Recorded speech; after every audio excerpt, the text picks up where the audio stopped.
I've just noticed that my... You want to rewrite the slide? No, I've just noticed that, unfortunately, see, I need these slides here, but they're...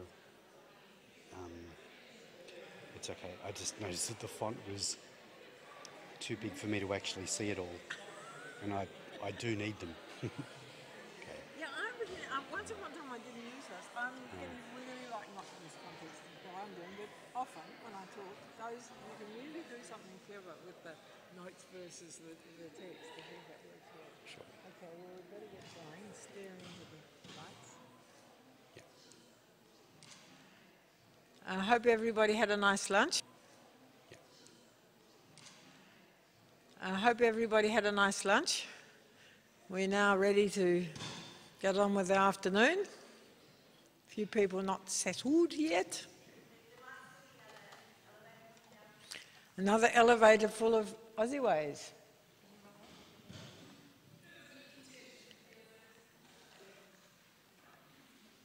I think we're going to start anyway. Gerry spoke to you this morning, and I think it was really interesting, his history of the ABC. And I can tell you a little secret, that way, way back, before internet was actually available in schools, we put internet into all the schools of Australia by putting a little disc in the school that had 192,000 pages on it.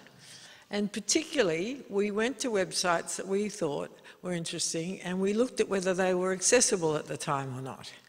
And people like Ansett said, please don't test our site for accessibility, because it was dreadful. But the ABC site, and it was of course an early beginning site, was absolutely fantastic, so we could run it through and show people what accessibility meant.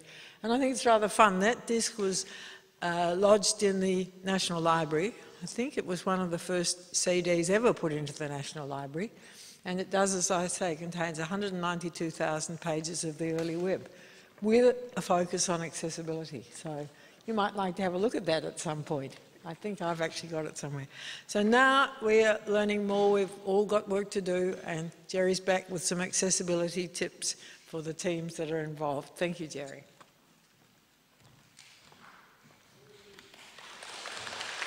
Thank you, Liddy. Just so I can get a bit of a feel for who's in the audience, can we just adjust the lights a little bit so I can see a little bit of a few of the people? Yeah, that's great. I can see you. When we think about our role in creating products or testing products or anything, is anybody involved in creating digital products here? Wow, okay, a lot of hands, that's great. Who'd consider themselves to be accessibility professionals? Yep, okay, great. What about designers? Yep, wow. And yeah, lots of designers. Andrew was talking before about the distinction between the three types of designers. So there were visual designers, UX, and content. Would people generally, do we have many, say, visual designers here? Or UX? Yep, few UX, okay, great. And content designers? Great, yep, definitely got it. Okay, that's great. How about developers? Yep, okay, we've got a few. This is great, really, really good. Is there anybody here who manages the development of a product? Great, okay, excellent. All right, so I think hopefully you'll find a little piece of you in what we talk about today. So, accessibility tips for teams. The Accessibility Broadcasting Corporation, just to do it for the second time, the ABC creates a lot of products. We've got a stack of different websites. We've got native apps for phones and tablets and all kinds of things. We have iView for connected TV. We have a range of PDF documents and basically a stack of content. If you've watched 7:30 Report, if you have, chances are, if you watch the news at some time of your day, it's highly likely that you do engage with the ABC at some point, which is something that the ABC has has achieved for a while and really wants to do as well as possible. We talk about wanting to reach and influence as many people as possible, like any other media organisation. But how can we actually do that when we understand that 20% of the population claim to have a disability? And we know that the figure is significantly higher than that, unless all of our content on websites and apps and in documents and in other digital formats is accessible. I can go through the figures. I'm sure that you've heard these figures, I'm sure many times before, but for those who haven't, over 4 million people in Australia claim to have some sort of disability. 1 in 6 Australians, at last count, are impacted by hearing loss. That's projected to rise to 1 in 4 by 2050. Any ideas, any suggestions on why that might be? Yep. That's age is one part, yeah. Absolutely, yeah, headphones. Music. Anyone get into rock music? Yep, loud music, yeah. It's gonna come back to haunt us. The 10% of the population has dyslexia, last count, and that's projected to increase. Vision Australia told us about 10 years ago now, I think, that 357,000 Australians are blind or have low vision. If we don't create accessible content, there are going to be people who are not going to be able to benefit from what we do. So the ABC, I am the accessibility specialist at the ABC.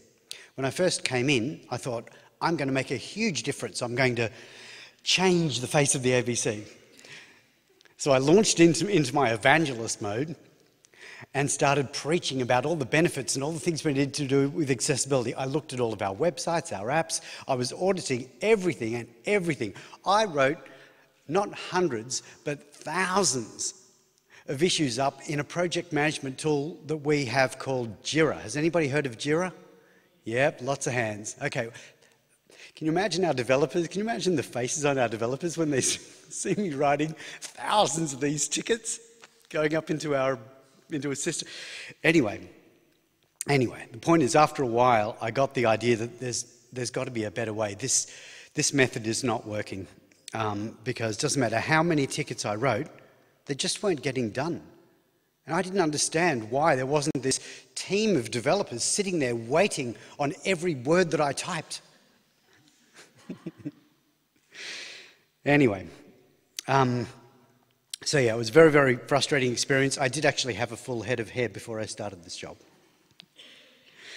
So what I thought would be a better way to do things would be to try and divide up the roles, because by doing that, it means that the ABC is not at risk. What happens if I was to leave the ABC in 6 months' time? We don't want the accessibility knowledge disappearing. It's better if other people in the organisation have that knowledge. It's better if we're all looking to create good products and that we distribute that load. And by doing that, what we're effectively doing is providing everybody in the product pipeline with the techniques that are going to make them better at doing what they do, which makes them more employable down the track as well. So it's really a win-win for everyone. As we'll see, it also costs a whole lot less to create accessible products when you distribute those roles across the pipeline. Imagine that we go and create a product. Let's say we've got a new website. Imagine that I don't see that website till the end of their waterfall process. And I have a look through the website and I write up 40 issues for that website and I chuck it back to the developers and the designers and the product team and say, nah, you can't publish this until all of this is done. They've already spent their marketing budget. They've got a launch date. Are they going to push that launch date back by 2 months in order to get those 40 tickets resolved? No, they're not, which means that they're going to launch with an inaccessible product. Or if they do decide to push it back, it's going to cost them a whole lot more money in time and resources to get all of those issues fixed. Wouldn't it have been better if they just understood what accessibility was all about from concept all the way through. And then me, as the accessibility specialist, really I'm just casting my eye over it to make sure that everything's okay before launch. That's what we want to achieve. That's the goal of the team. So what do we have in Agile teams? In no particular order, we have a product manager. The role of the product manager is really to conceptualize the idea, to manage the teams and ensure its delivery. The designer imagines what it's going to look like. The developer creates it. The content editor fills it with exciting content, and the QA tester makes sure that it works as that it's functional and that we can launch it. So let's look at an example of how this works. Triple J is, I think I asked you this before, anybody ever listened to Triple J at any time in their lives? Yeah, okay. Triple J, basically it's a popular music radio station, mainly appealing to the 18 to 25-year-old market. I must be quite immature because I actually still quite like it. They wanted to launch or relaunch their app. The Triple J app's a really popular experience, but it certainly had some issues. It wasn't the easiest app to use, and certainly the UX could be improved somewhat.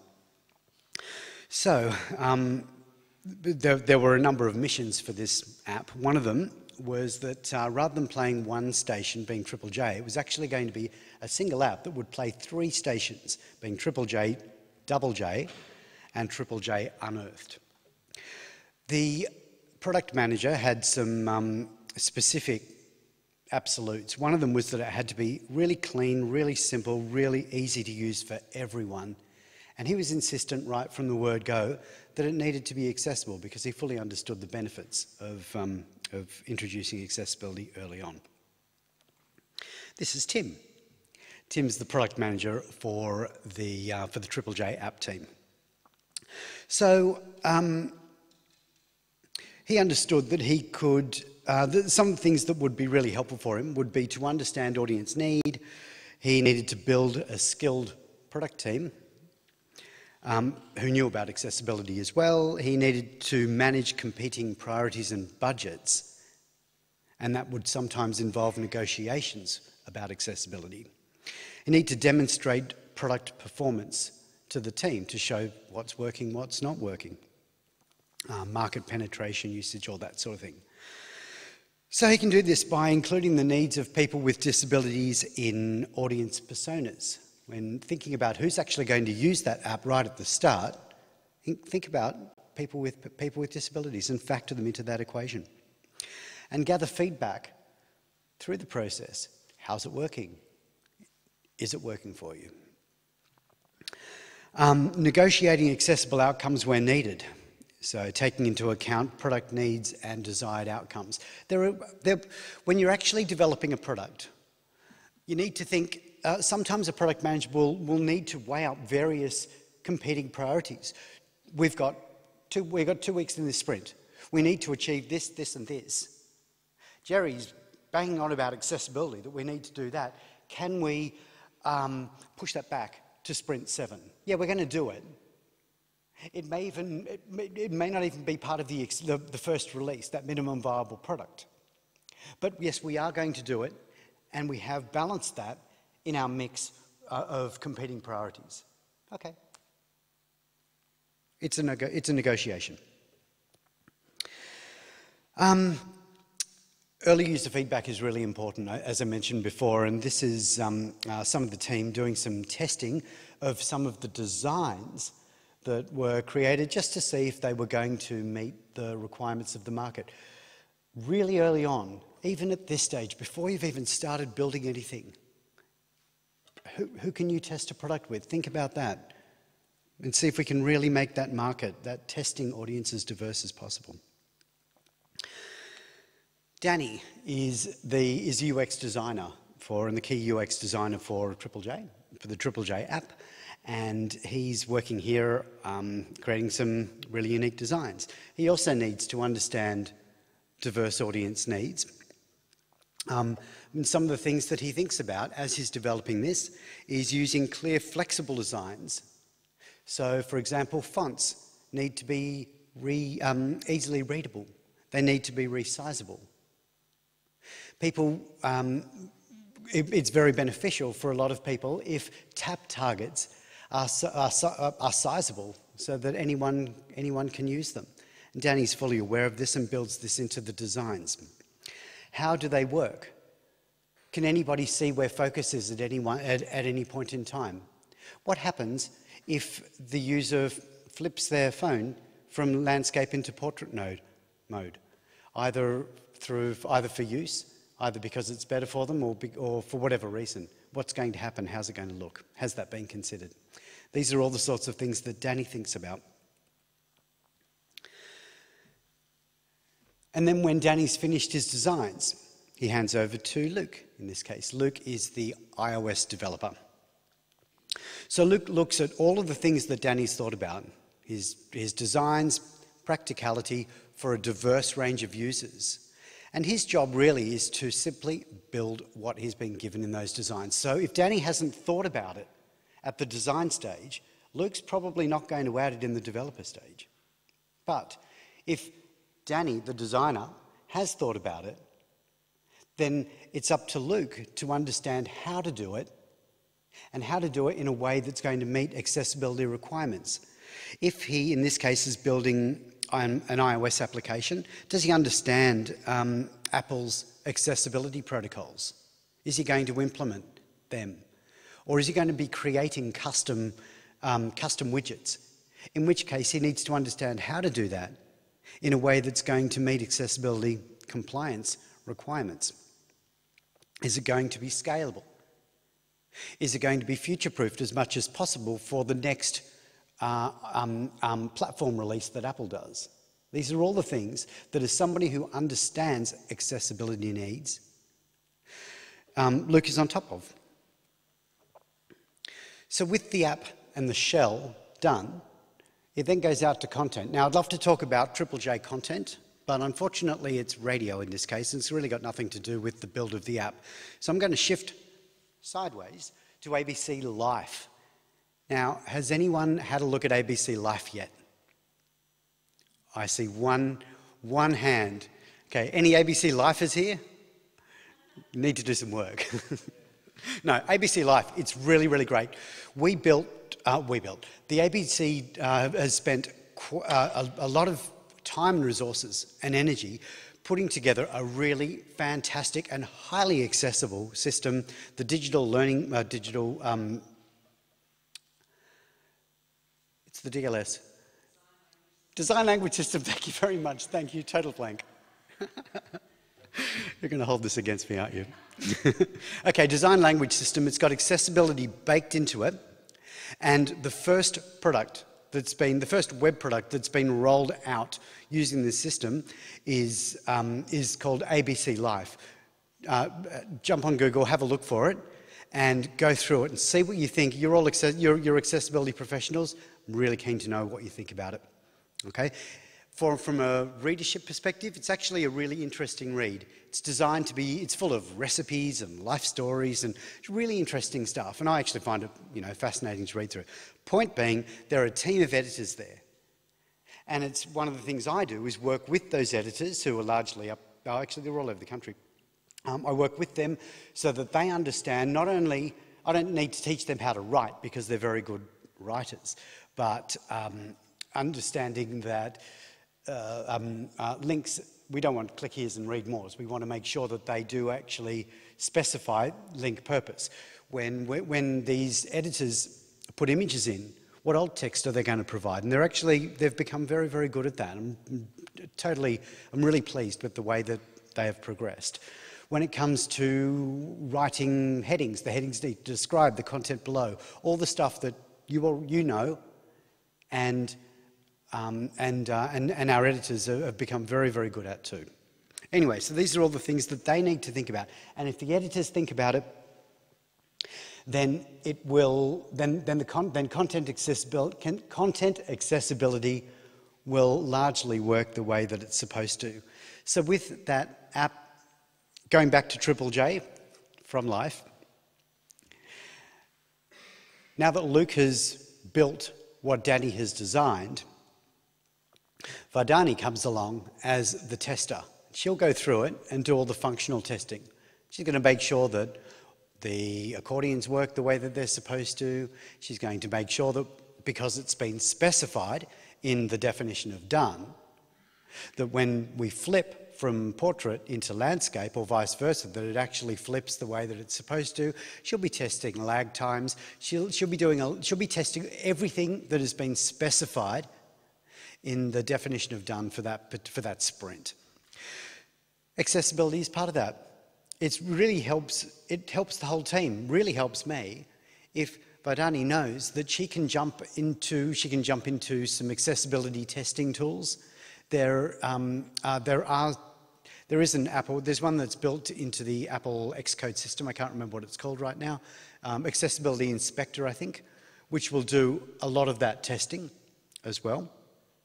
And I can help Vardani by providing her with easy-to-use checklists on the sorts of things that she can very, very simply test for in an app. What does that mean for me?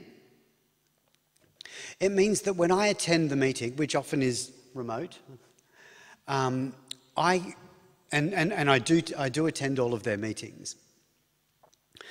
I'll be able to go in there very quickly with test results because honestly, accessibility has been considered the entire way through the project by every member of the team. And so when it comes to me to give it that final tick of approval, there's actually not a whole lot for me to do, which is great. Everybody in the process now understands what accessibility is all about, which I love, and I get to spend more time on the beach. So I've tried to, or we as a team have put together the sorts of processes and tips for those processes in a series of checklists. Those checklists are now publicly available from the ABC website, and I do have some copies of it here, but basically they're a series of posters. The posters contain accessibility tips for product managers, content editors, developers, QA testers, and designers. It's downloadable as an accessible PDF. And feel free, the reason we did that is we've found that this system works really well for us when we're creating digital products, and we'd like to share that process so that hopefully other organisations get to benefit from it, and if it helps you streamline your product design and rollout, then that's what we want to see.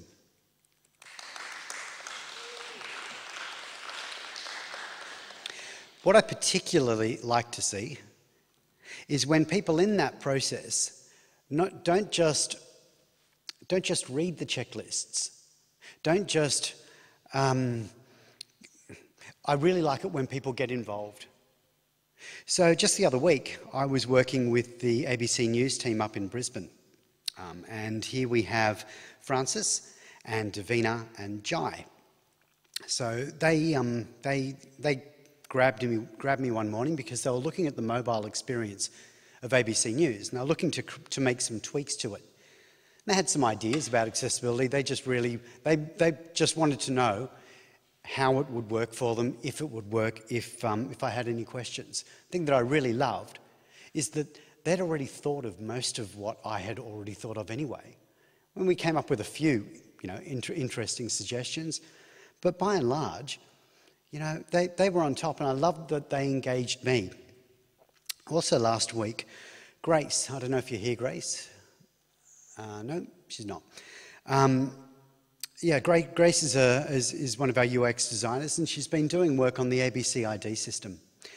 And she had a query about a date of birth field. It was a little bit more complex than just whether or not, how to make it accessible. It was actually about, given that in this particular instance, the date of birth field is pre-populated, if we want to tell people that they can depopulate it in their profile, how can we go about doing that? And my suggestion to her was, well, just don't make it compulsory. She didn't think that that was good enough. She thought that putting some text in there, something along the line, I can't remember what the exact words that she came up with. To me, that was it's certainly going above WCAG 2.1 requirements, provided it's labelled properly, etc., etc. She was actually thinking about the user experience, from the person, from the vantage point of somebody with a disability, and I just love that. Yeah, so I hope that in your organisations you can build the teams that roll out the sorts of products that can make you as proud as some of the products that we're producing at the ABC. Thank you.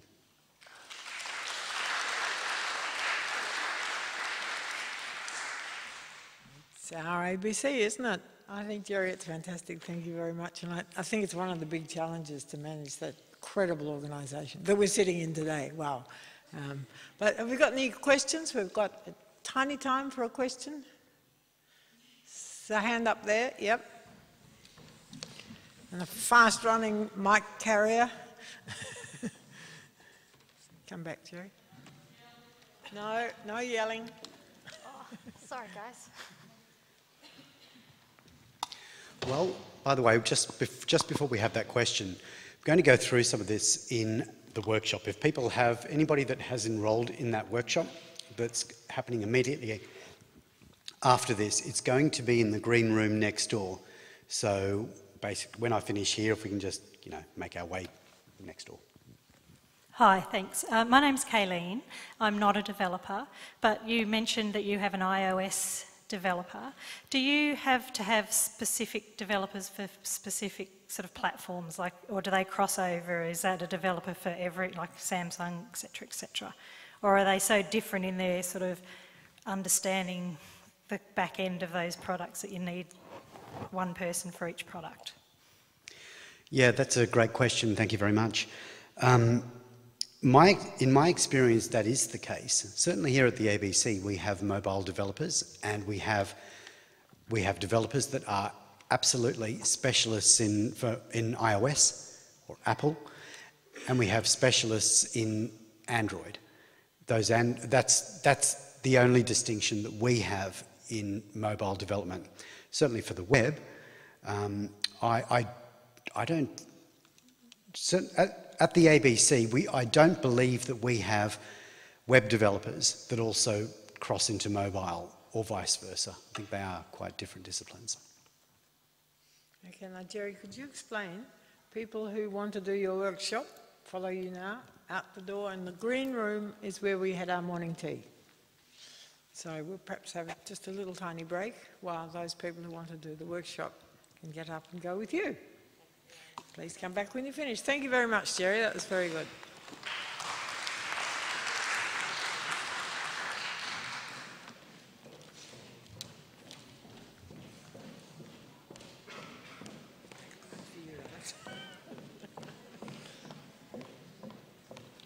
Intopia.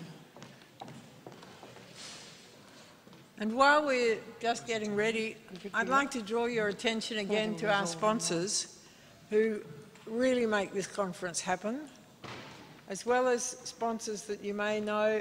There are sponsors that allow for the streaming, which is so important and so interesting. That's 5Stream over here, and you've probably noticed if you watch the ABC that Red Bee do a lot of the captioning. So we're very grateful to both of them for helping us with this. Now Andrew is going to, I don't know why he thinks people age. Actually, they do. And I think a lot of you probably know that Andrew worked in Europe on a particular project about ageing people. So he's one of the people in the world with a lot of experience about ageing people without ageing yourself at all, Andrew. Not much, unfortunately. Too much. Okay, a few more people leaving. I'll let them leave. Don't want to give any secrets away here if they're not interested.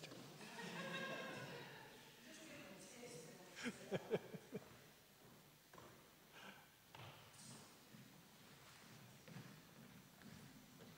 to you later.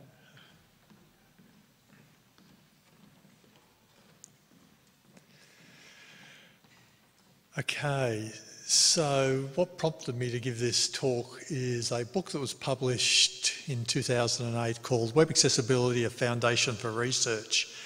And earlier this year I was actually contacted by the editors inviting me to contribute to an update to this.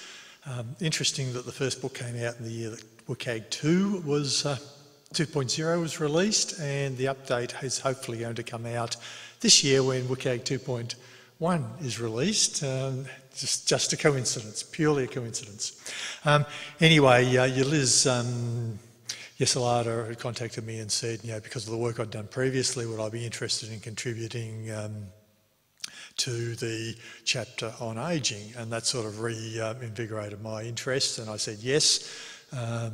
So with a couple of other people, we've redrafted the chapter on ageing. And as Liddy mentioned, I spent 3 years working in Europe with the W3C there on the WCAG project back from 2008 through to 2010. So a few things have changed, and in redrafting that chapter for that book, I thought, okay, it's an opportunity to remind people that with age comes impairment and often disability, and what can we do about some of that and what some of the differences are.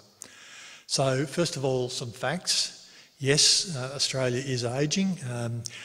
That is not a very clear graph, but it's the population pyramid from the Bureau of Statistics here, and it's showing for 2011 the bulge is around mid-20s to mid-30s in terms of our population age, tapering off very quickly at about 80 through to 100 plus.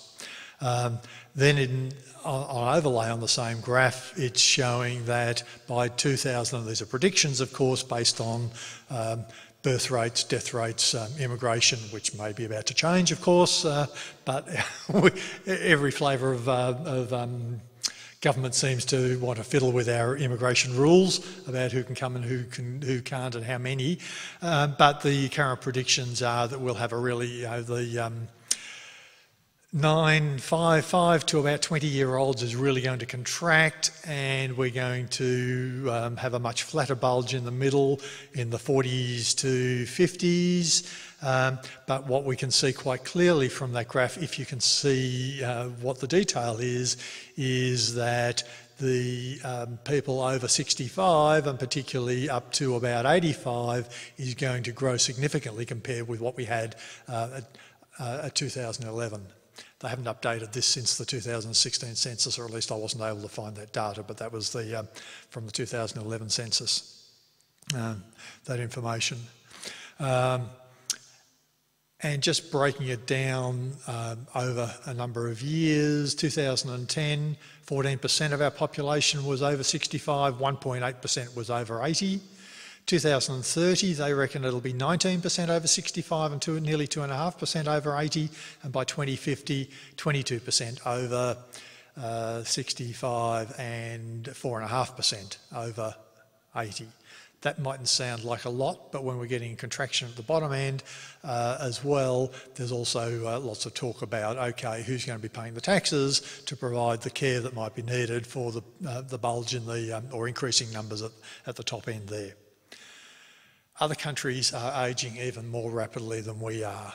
Spain is one of those. If you look at the Spanish figures on the screen there, there's definitely, at 2016, the bulge was people in the 40s, early 40s through to early 50s age group, and the predictions are by 2061 there'll still be a little bit of bulge in the 50s, but there's going to be another bulge in, if I can read those numbers, in the 80s, basically. A little bit like Australia in terms of that ageing, but the shape of the population pyramid is becoming much thinner at the bottom compared with, and thicker at the top. Japan is considered to be the most rapidly ageing country in the world. You can see the 2016, if you can see that graph, the figures are, there's a bulge at around the 40s and another very distinct bulge in the 60s, people in the age range 60, and that becomes very much almost an inverted pyramid, very narrow at the bottom in the adolescent young adults, and much, much thicker in the 70s, 80s, and even into the 90s in Japan. So it is a worldwide thing that we're having. The birth rates are going down, and as a result of better diet and better medicine, better healthcare, and so on, we're all living longer. Another fact, older people are increasingly online. A lot of organisations would like to say, okay, people over 80 aren't online. My 95-year-old mother-in-law is online just about every day. She might be doing her banking and shopping online, but she's certainly using social media to keep track of the family that's spread all around the world. These figures come from ACMA, and they show that in the 18 plus, there's been very little growth between 2010-11 and 2014-15. 18 pluses went from 90% online to 95% online, basically we're at saturation there. But in the 65s, went from 65 to nearly 80% online over that 4-year period. And the graph shows, if we break down the 65 pluses online, that yes, there's a decline between people in 65 to 69 versus people 80 plus, but all those age ranges between from 65 on have increased quite significantly over that 4 to 5 year period. Older people are increasingly online, is what the data is showing us. And older people do similar things online as the rest of the population. The 18 pluses, email, banking transactions, paying bills, buying and selling stuff. Maybe 10% more are doing that, but the graph from the survey that ACMA undertook showed that yes, those older age groups are doing it slightly less, but they're doing the same types of things, just not quite as often and as many people doing that. To say that if you're a bank or a superannuation, a banking organisation, our older people aren't doing online banking. A lot of them are. The data here shows that 53% of people over 65 are banking online, compared with 64% of the whole population. The unfortunate thing about ageing, as I said at the start, is that it brings impairment and often disability. If you're a young man and you're in this audience and you've survived your 20s, which is when a lot of young males die due to stupid accidents. This graph shows a very sharp increase from about 35 onwards, almost a linear increase through to people in the 80 plus age range of acquiring disability. So, a small number of people are born with disability, but from their mid-20s, mid-30s onwards, they start to acquire disabilities due to a variety of things. It's a fact of life that as you get older, things start to break down in the body. Yep, there's a lot of medical research trying to slow that process down or reverse it in some cases. In 50 years' time, the situation will probably be quite different, but that's the facts at this point. So what are these age-related disabilities that we talk about, and what can we do about them? Audio can be difficult to discern, basically. We do tend to lose our hearing. Maybe it's because of the rock concerts that we went to, but even without the rock concerts and that, or working with chainsaws or cement mixers or whatever it might be, hearing does decline with age. And we tend to lose the ability to hear the higher pitched sounds. So the estimates are that 47% of people 61 to 80 will be affected by hearing loss. 93% of people over 80 are going to have some loss of hearing. Again, showing that as we get older and older, these hearing impairments are going to increase. So what's important? Captions, obviously. My mother-in-law has just captions on all the time on TV and gets really annoyed with the shows that she watches occasionally on the non-ABC channels. She's primarily an ABC watcher that don't have the captions there because she just has trouble hearing them, basically. When I was living in a terrace house some years ago, the older people next door, you knew when they were watching television because you could hear it through the walls. It was a little bit discerning at times because you knew exactly what show they were watching. But audio contrast is another thing that, if you're making videos, you need to be aware of for older people, because if you're trying to show them how to do something, if it's any sort of instructional video, making sure that audio contrast, making sure that we haven't got enough, we've got enough contrast between what the dialogue might be and what the background music or other sounds might be is particularly important there. Ageing, vision decline. Yep, again, decreasing ability to focus on near tasks. I have to remember to take my reading glasses with me now because otherwise I wouldn't be able to read my notes on the screen or even sometimes the slides. When my granddaughter wants me to read a story in the evening, sometimes I have to tell her, just let me go and get my reading glasses, unless the children's book has very large print, which a lot of them do, fortunately, but not all of them. We also experience changing colour perception and colour sensitivity. We tend to get a yellowing of the lens, which means that blues and greens can be problematic for us. And we have a decrease in contrast sensitivity, and the numbers show that increases from significant vision loss, 16% of people 65 to 75, 19% of people 75 to 85, 46% of people at 85 plus are going to experience significant vision loss. What can we do? Larger text, obviously. It's fairly evident. Higher contrast helps. An off-white background, so there's a little bit less glare, can help with a number of ageing eye conditions like glaucoma and some of those other things where glare can be particularly aggravating in terms of trying to read stuff. Avoiding fluorescent colours because they can play funny things with your eyes when you've got some of the vision impairment conditions that go with ageing. Underlining links, as I said, the yellowing of the lens means that discerning blues can be problematic, so just having blue text without it being underlined means that it's much harder for an older person to discern where your links are on the page if you're expecting them to navigate.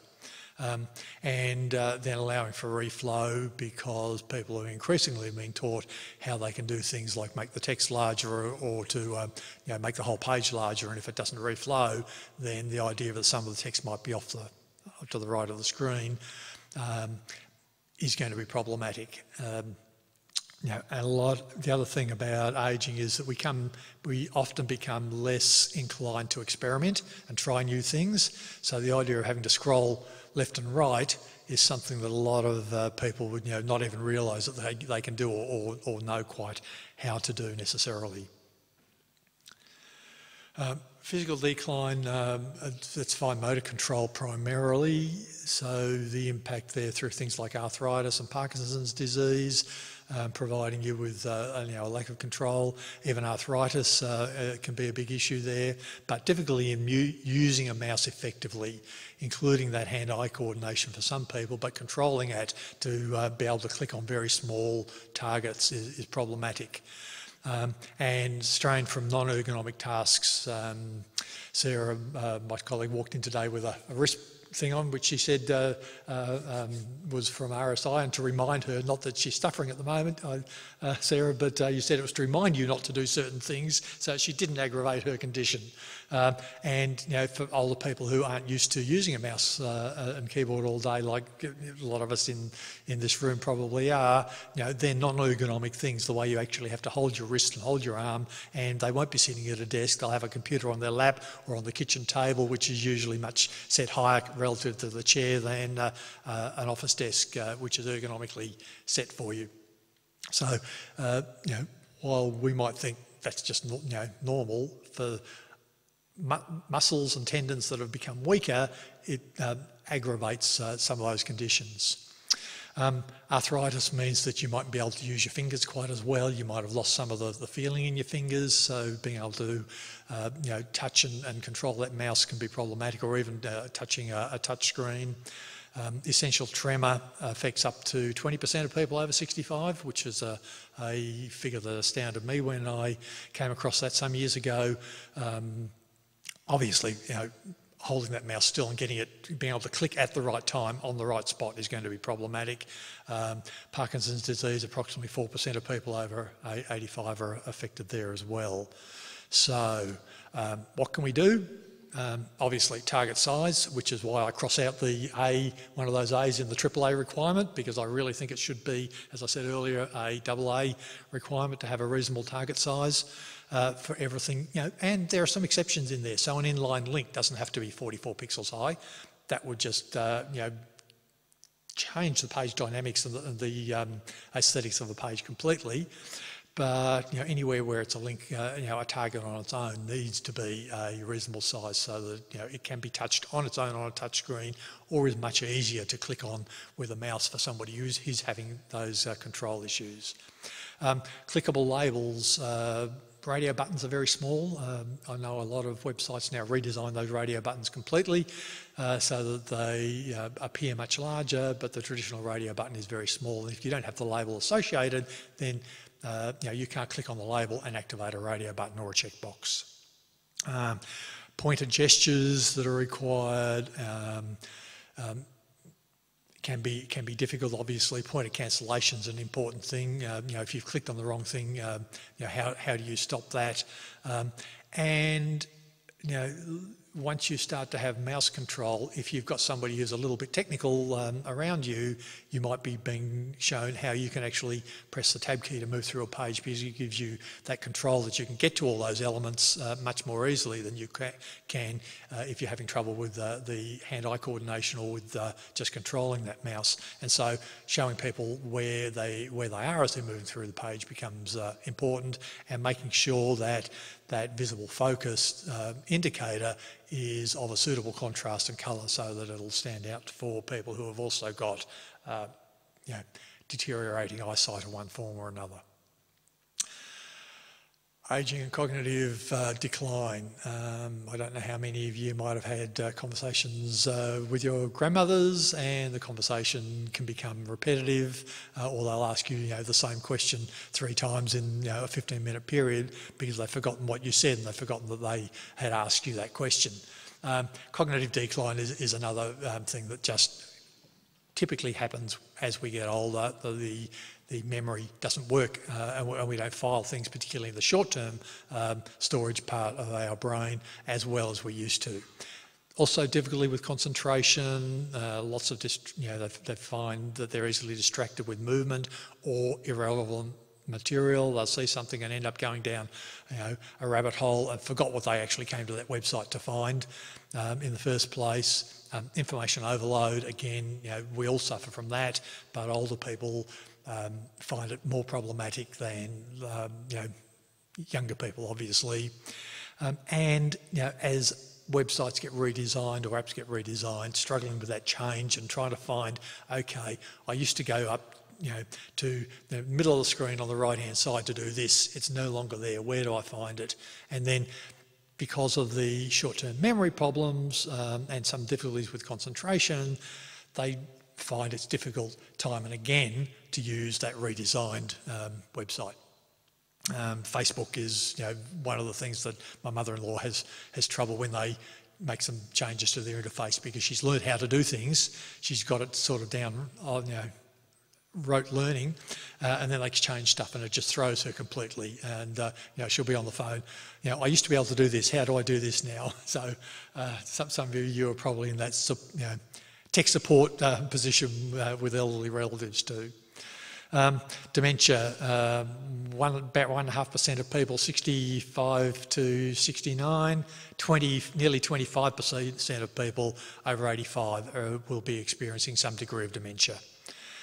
Mild cognitive impairment, more common, around 20% of people over 70 are estimated to experience mild cognitive impairment. So what can we do about it? Obviously, a lot of direction is going to help, so clear headings so that they can see clearly what the context of the rest of the page is going to be around.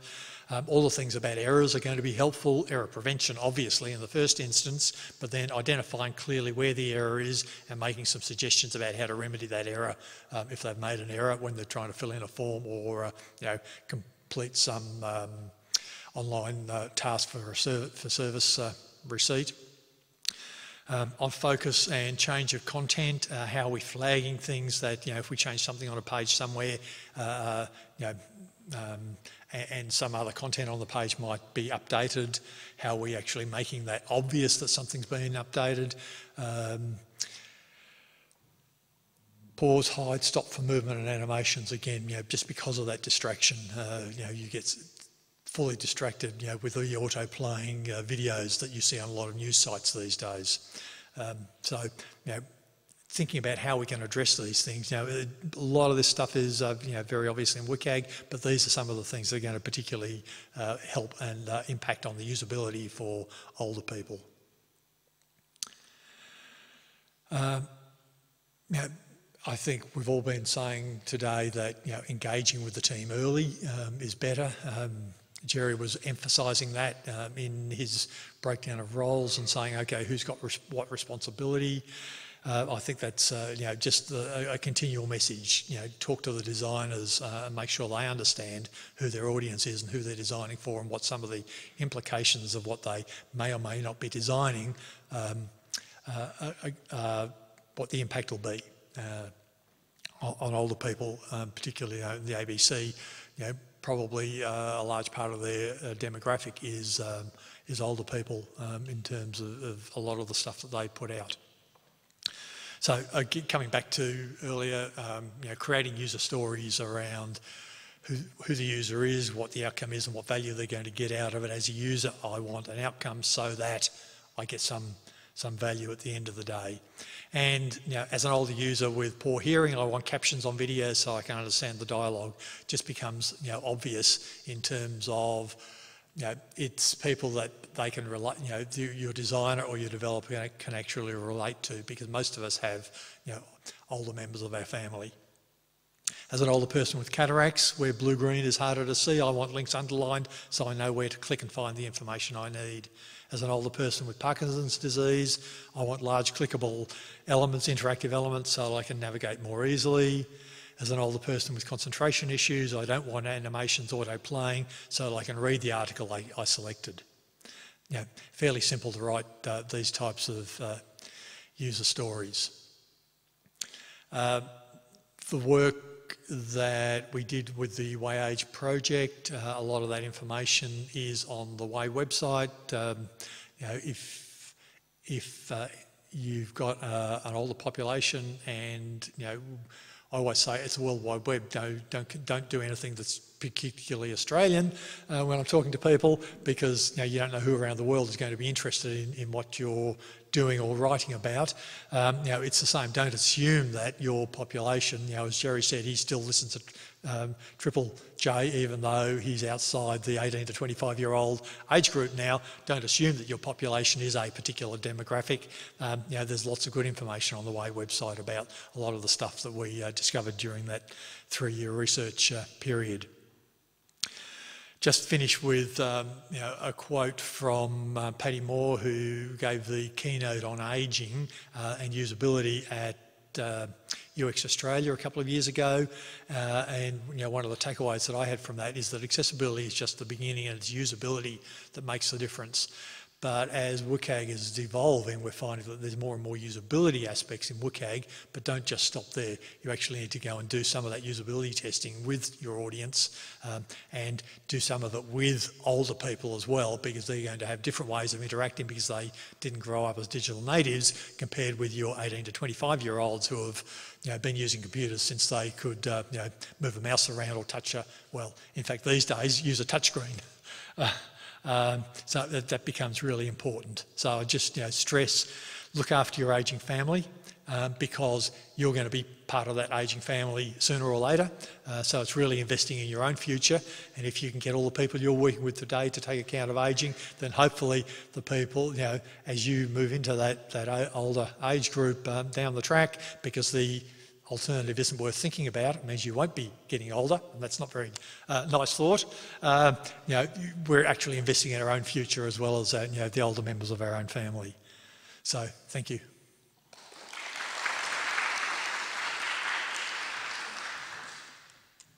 Andrew, I like you a lot, but this is a very sensitive topic. My advice to all of you out there is get weeding, keep your hands moving, get digging, help your grandmother with something or other and avoid these terrible possibilities. They're frightening. It's a very interesting challenge. We do have a question, I see.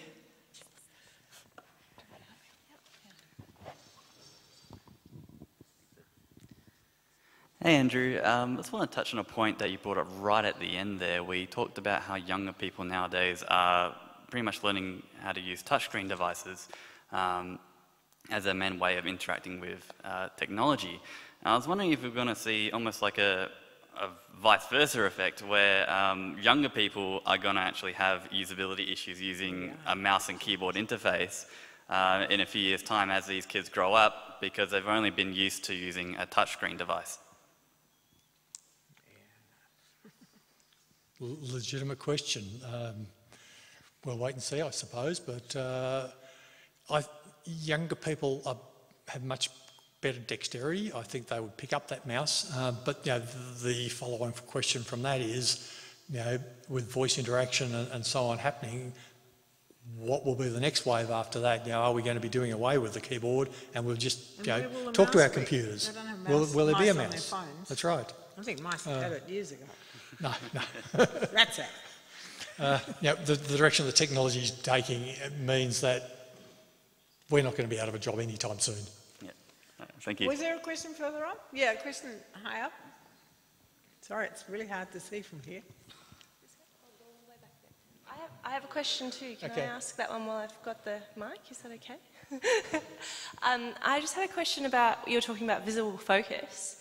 Have you got any examples of websites that are doing that particularly well? Because I've found it really hard to find good examples.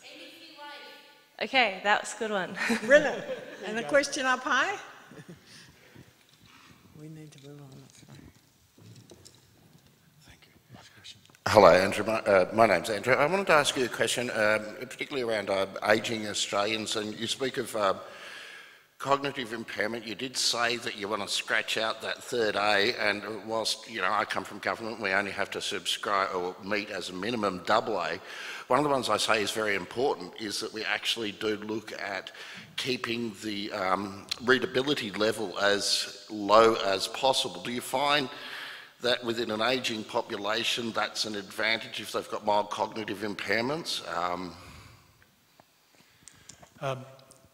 Yes, and also because, you know, people in that 80 plus, a lot lower percentage of them would have gone to tertiary education than, you know, people in their 40s, for instance. We're also, you've got to think about it, we're a nation of immigrants primarily. 47%, I think, is the number of people speaking a language other than English at home, which means that English is their second or third or sixth language. So, you know, you can often carry on a quite normal conversation with a lot of refugees and immigrants, but their written literacy is much lower because they didn't learn English. They might have learned English off the TV back home, so they've learnt the spoken English but not the written English. So literacy is a really big problem. It reminds me of an article in The Age when the Ford factory in Geelong closed a few years ago, and they were questioning, you know, what sort of a job are these assembly line workers going to get now, because they would have left school at year 10, gone and worked on the assembly line, and, you know, they probably didn't have enough. They were questioning, did they even have enough literacy to go and work in a, you know, a cafe or something like that. So there you are. Keep reading, stay strong, don't lose your brain. All those things, terribly important. Andrew, thank you very much. And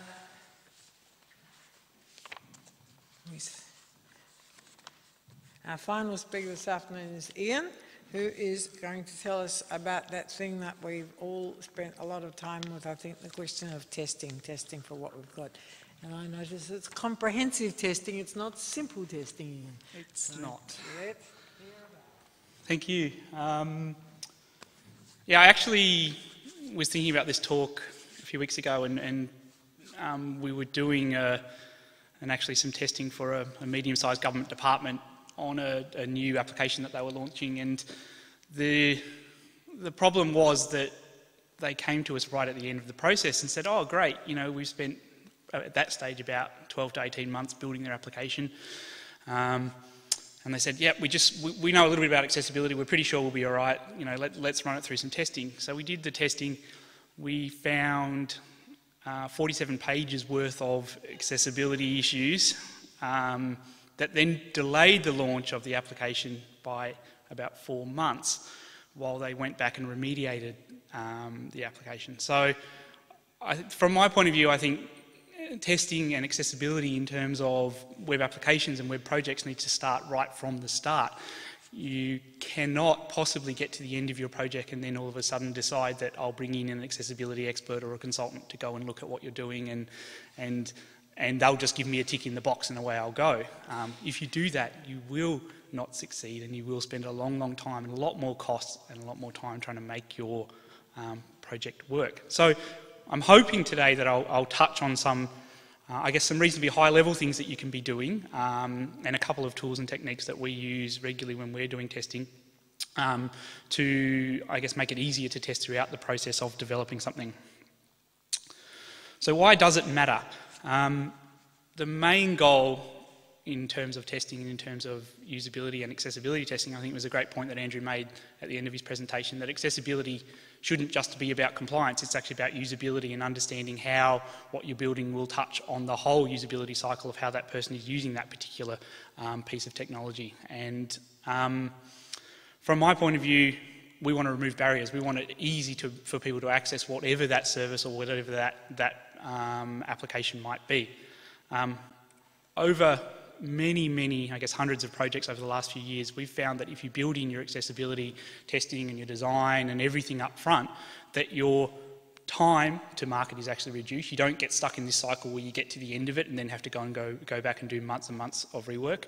Your cost is actually reduced. And I know there was a question this morning about, you know, if you've got thousands of items, why aren't they all being done? If you actually build it into the process from the start, those thousands of items don't become thousands of items. They're dealt with throughout the process and they actually make your life easier and the cost overall is reduced because you don't have to go back and rework. You don't get sued afterwards, which we know has happened very publicly to a few organisations in the last few years. So overall your cost gets reduced and the quality of your end product is actually improved. How do you do that? Through a combination of manual and automated testing. And there's no one-size-fits-all for this. It depends a lot on what you're building, what you're aiming to achieve, and who your audience is. Let's first of all maybe talk a little bit about manual accessibility testing. And I've got a process flow that doesn't go anywhere. It's just a big circle that says you should always be doing manual review, including things like accessibility toolbars in your testing suite, using online evaluation tools, using assistive technology to test what you're doing, and almost most importantly, actually testing with real end users. When you're developing any kind of project, you may have a process that looks something like this. You may have some research component, you may have things like design, information architecture, you may do some degree of documentation, specifications, you'll hopefully be doing some kind of prototyping, build, and this can be conducted in an agile manner over a few weeks on a particular small piece of functionality, or it can be conducted, as is still the case in a lot of big corporates and government, in a more waterfall manager over a number of months to develop a final product. In amongst all of these processes, there will be a range of tools and techniques that you can use to test what's going on.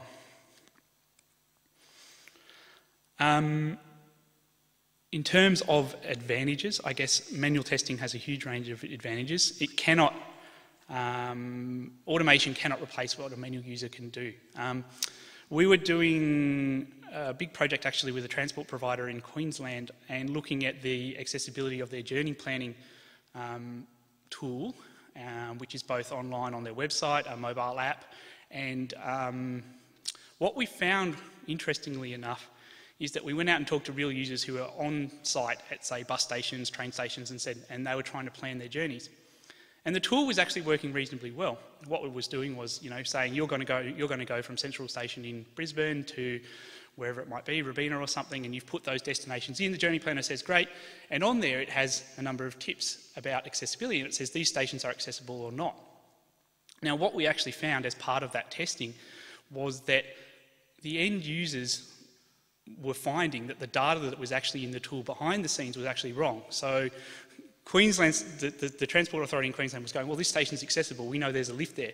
But it turns out that lift actually had, say, a small step on the lift so that you couldn't get into it very, very easily if you're in a wheelchair. And what users were doing was they were actually providing feedback a lot of times in the app and going, well, it turns out, about 50% of the stations that you were saying are accessible aren't really accessible. So there was some really interesting learnings in that for us, that even though you can design, say, a perfectly accessible web solution, the underlying data and the underlying systems behind it also need to be tested and kind of curated to make sure that what you're producing and what you're delivering for your customers really meets their needs.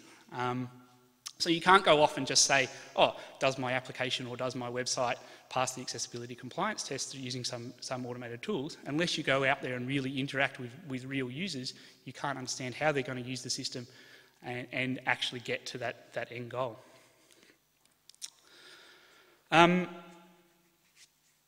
It's important to do consistent testing, I guess, as well, that when you get your users out there, you consistently make sure that you test in a way that's real. You also need to find and explore all the pathways that people might use. You might have designed a particular user experience, but what it turns out is when people are using your process, they might be engaging with it in a way that's unexpected. So you have to go out and explore with real users in a manual way. We also find a lot of the automated test tools report a huge number of false positives and potentially false negatives as well. So when you do when you run one of the accessibility tools over your website or your application or something like that, you might find it reports a whole bunch of false positives. And you need to actually look at all those and understand the rules about how it's interpreting what that data is and what you need to do with it. Some scenarios are not technically feasible to automate or cost a lot too much. Like it's not practical to go off and test end-to-end a process in a fully automated way, because actually building the tests in an automated system takes a long, long time. To design your automated test suite can take even longer than going out and, say, grabbing a whole bunch of users, sitting there with them and running through those tests, as it were.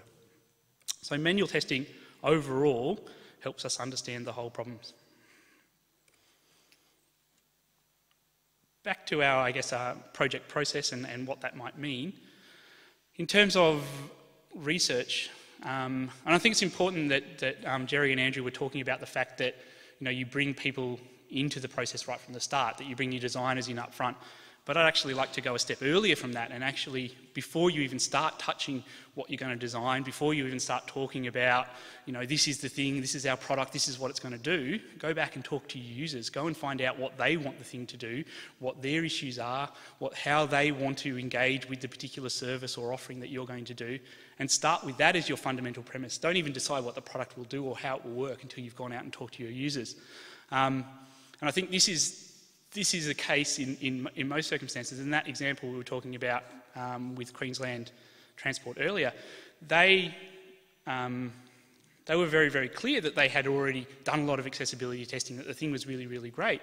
But it wasn't until they really did practical, real user research with both their website users through site intercepts and surveys on their website, through hands-on testing with people on, in physical locations with devices and things like that, that they really understood the issues that people were having with their applications and things. And what they were able to do was improve their application, which on I don't know, App Store ratings aren't great, but their Android app at the time was rating at about 2 stars because people said it's not particularly great, it's not very accessible, I can't find the way to my journeys and stuff, and they were able to improve that up to a 4-star rating relatively easily by just going out and really testing with actual users, finding out what the users really wanted and tweaking those particular features and functions in the application without doing a complete rebuild. So I think understanding your users and understanding what they're trying to achieve is by far the most important thing before you even decide to design and develop the application.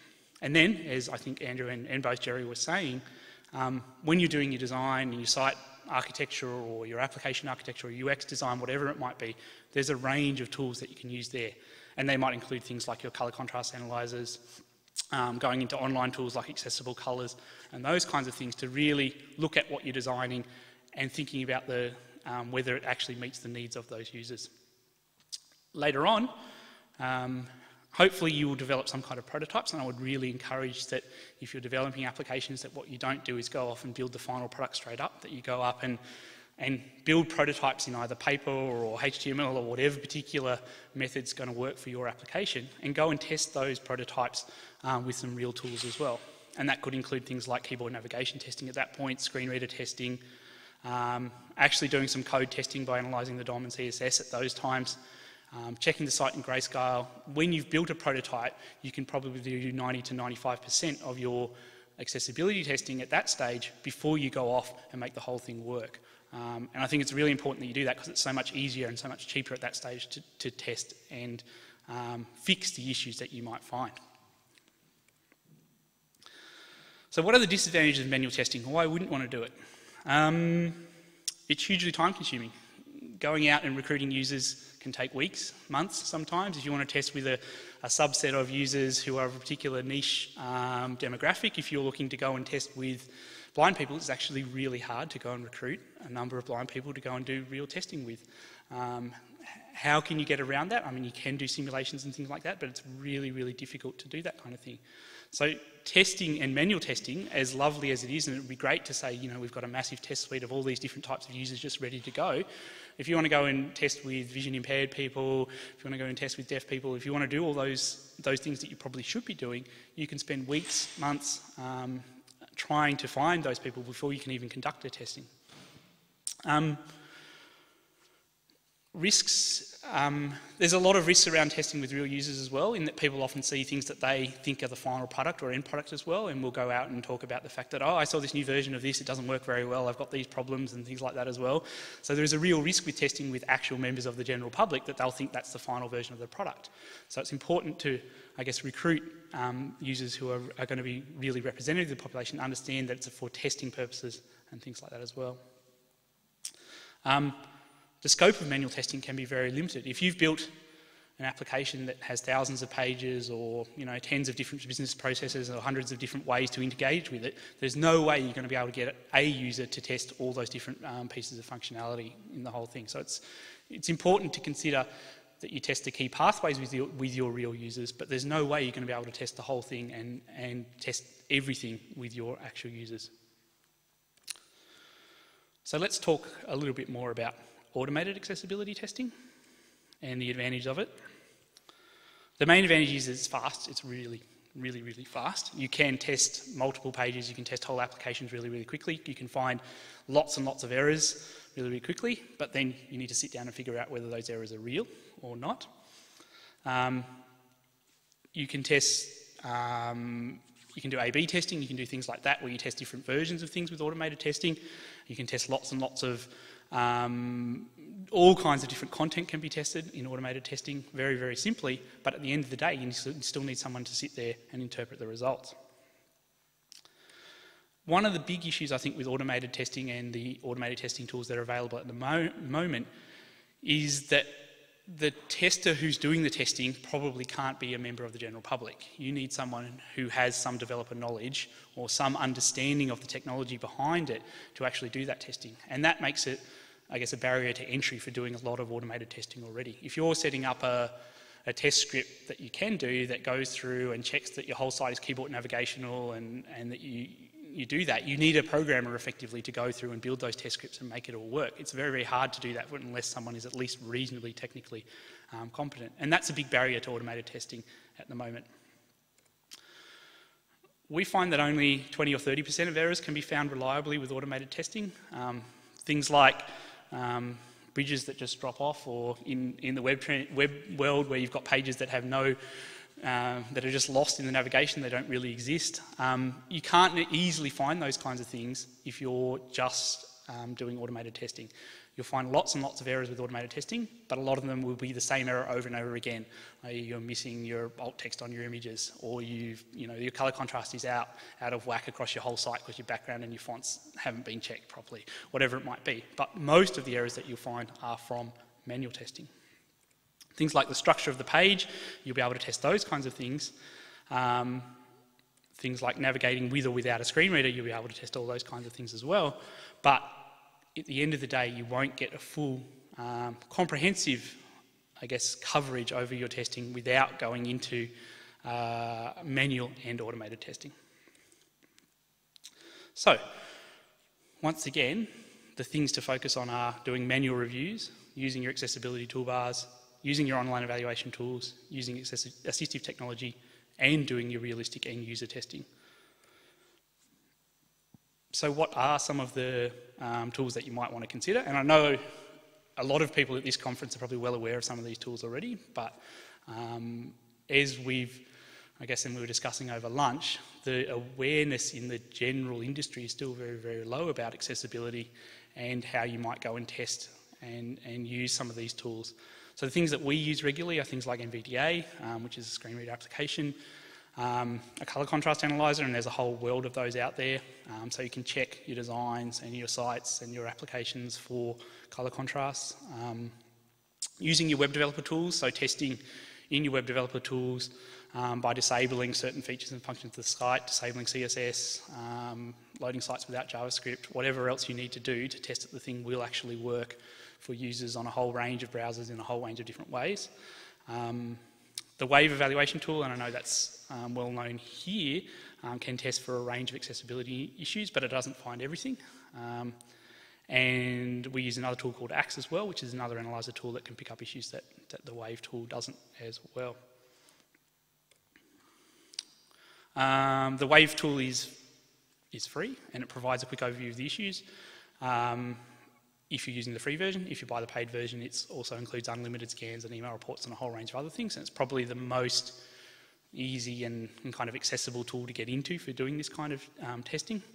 If you use the free version, you can't do like bulk testing and things in with it, so that's a little bit of a limitation. And it doesn't test everything, as we were saying. If you're going to do assistive technology testing using tools such as JAWS, NVDA and voiceover type tools is very, very important. Testing your site using screen magnifiers, testing the site without audio, actually going through and doing keyboard navigation testing, and you can set things up like Selenium for running keyboard navigation testing through your site and things like that. But that once again requires a developer or someone who's reasonably technically competent to go off and do that. Other assistive technology you might want to use is things like text-to-speech tools. Make sure that you can read and run your site through a text-to-speech tool, and it actually produces some meaningful content. And once again, I would stress that you need to go out and talk to end users and really make sure that you're testing with them. Don't believe that just because, and I don't believe just because I've worked in web now for 15 years that I'm the expert on everything to do with web. I always start with going out and talking to the users and trying to understand what they want. So I think that's really the most important lesson in all of this, is start with your users and understand what they're trying to achieve, and test with your users throughout the whole process. So overall, some general tips. Test early and test often. As I said, throughout the whole process, if you're doing testing on your designs, if you're doing testing on your prototypes, if you're doing testing with real users at every stage of the process, you will reduce your costs. You'll make your application work much, much easier. You'll get it to market faster. You won't have issues once you launch. You won't have people complaining about it. We did a lot of work a few years ago. It's probably a site that a lot of people in Sydney use pretty regularly, on the Opal Card site. And when that actually launched, we did a whole heap of accessibility design and testing before it launched. And I think one of the biggest successes was when it launched that there was actually very few complaints about accessibility, that 99.9% of the population could use it very, very easily. And it was a huge credit to the team that worked on it, on both the design and user experience, that it worked for hundreds of thousands of people every day with very, very limited issues. So it's important that you go out and test with real users up front. And the validation sometimes isn't that you win an award or something like that, it's actually that the thing just works and no one complains about it. And that's actually really exciting. Do test with a screen reader. Do test with other tools that people use as well. And it should look good while naked, so making sure that you strip away all the fancy stuff that you've got, make sure that underneath it your site or whatever you're building will work with keyboard controls, it will be accessible for everyone, and that, yes, the sausage in the banana should be visible and available to everyone there.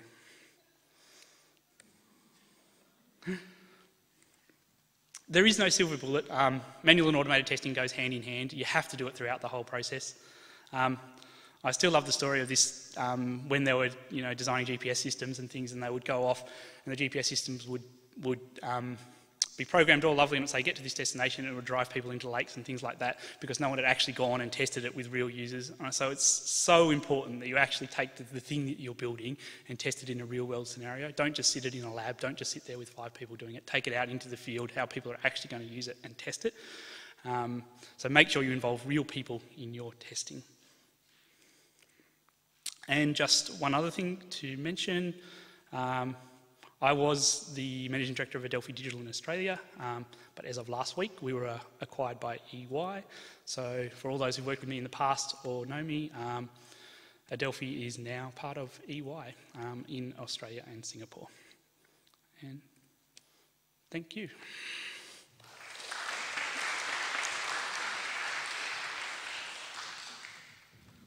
Thank you very much, Ian. I think everyone appreciates how tricky that problem is, and your experiences are very enlightening. Thank you. Questions? Somebody can see if there are questions. We can't. Are there questions up there? Yes, there's a question. Zell.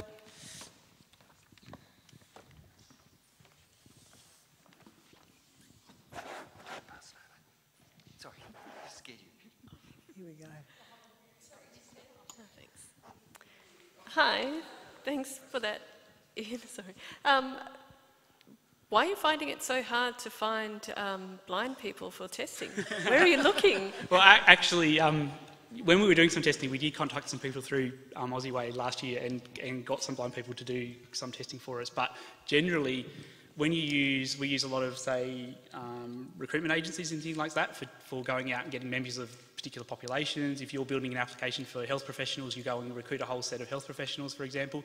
But what they don't have in their databases is visually impaired or deaf people or things like that. They don't segregate their databases down in that way. So it's actually really, like, in the broader industry, it's quite hard to go and get those people. But yeah, certainly we did contact some people through OZeWAI last year and got some blind people to do some testing with us in Queensland last year as well. So if you want to help Ian and you're blind, call him up now. Another question. Can you speak to testing on mobile devices, particularly phones, if you've got any advice? I think it's really hard. I mean, the tools around phone testing have improved a lot. I'm just trying to remember what we were using recently. But what I will say is that once again, you can't replace automated testing with manual testing. Like, we still go and buy a bucket load of phones every year to go and do some real testing, and we'll go and buy the latest iPhones and the latest Samsungs and say, well, we've got these phones to go and actually test the thing on. There are emulators and things that will produce effectively what those devices see, but even then we probably find, you'll find another 10 or 15 errors by testing on the real device that you don't find in the emulators and things like that as well. So it's once again a combination of automated testing for mobile devices along with manual testing as well, and actually getting some physical devices in your hands and going and playing with them and making sure they do work. I know the UX developers all hate the notch and how bad it is for UX and things, and it's a real pain to test for that as well. So those kinds of things, I mean, every device is a little bit different. Actually having it in front of you and getting it tested and working on that device is challenging as well. Andrew? Just to underscore what you were saying about using real testers, it's not just about whether the application is structured correctly, it's also the wording. I can write stuff and I think that makes perfect sense, and I show it to 3 people and they say, we don't know what you're talking about. And vice versa. I can look at I was looking at a site last night, I thought, what on earth do they want me to do? And until you get a range of people giving some feedback on your phraseology, you don't know if you've really got that to be as clear as you can get it. So that's just another aspect that you really need to have real people giving you feedback on. Thanks very much. Yeah, I completely agree with that. Like the content in any site, even though if you could pass every accessibility test on the site, if you've written content that's hard to read, not well written, things, it makes a huge difference, and people then your real users will give you that feedback, and you can't test that with any tool at all. So we tell kids in schools if they learn grammar, they'll get jobs in accessibility. You think that'll inspire them? Do we have another question? One more. 2 more. 2 more. You brought up the Wave extension, which I think is a very good little in-browser tool. Sort of more of an awareness piece for everyone in this room. I've recently been experimenting with the Site Improve Chrome extension, which I think is easier to use than Wave. It doesn't throw up a bunch of icons all over the screen when you first run it like Wave does, but it does a very, very similar sort of thing to Wave, and I was wondering if you had any experience experimenting with that, and pretty much that's it. Yeah, yes, the Site Improve tool, I know we've started using it internally as well as another tool to kind of add into the mix of tools. It's one of those things, you're right, it's probably the usability-wise seems a little bit better than some of the other tools, but whether it covers everything, I mean, it's once again, it's just another way to test, I think, but it's important to recognise that there are a whole spectrum of these tools out there, and there's lots more of them as well. I think Sean had a question. It's more of a comment. Google Chrome version 70 has AXE built into it. It's by the Lighthouse, so you can pull up the development tools and run the whole AX tool from there. Cool, thank you. Okay, well, thank you very much. I want to drop something in for just 2 minutes that you might think about over afternoon tea. And it came up actually at the Accessibility Camp conference for me, that I was beginning to hear people talk about doing stuff for people with disabilities, and other people talking about people doing stuff for people with disability. And it reminded me of the work that I do actually in ISO, where we are trying to say that disability's got nothing to do with medical conditions. It means that there's a mismatch between what you're trying to do and what you're able to do. And if those things don't match, then you're disabled from doing what you want to do. So I thought it might be interesting for you to think a little bit and get a little bit of comment back about what you think is the difference. I think there's quite a big difference between saying this is for people with disability and saying this is for people with disabilities, or a person with a disability as opposed to a person with disability. When I'm driving the car, I have an eyesight disability with respect to my technology and so on. And that we all have these things at different times. And so I'm just interested in a little bit of a discussion about the use of that word disability and how it comes up in your conversations, because I notice throughout the talks today, it's been used slightly differently at different times, and it's, in the end, it makes a difference, the actual wording that we use. So please, come and have afternoon tea. You know the trick, down the steps and out the room. Good.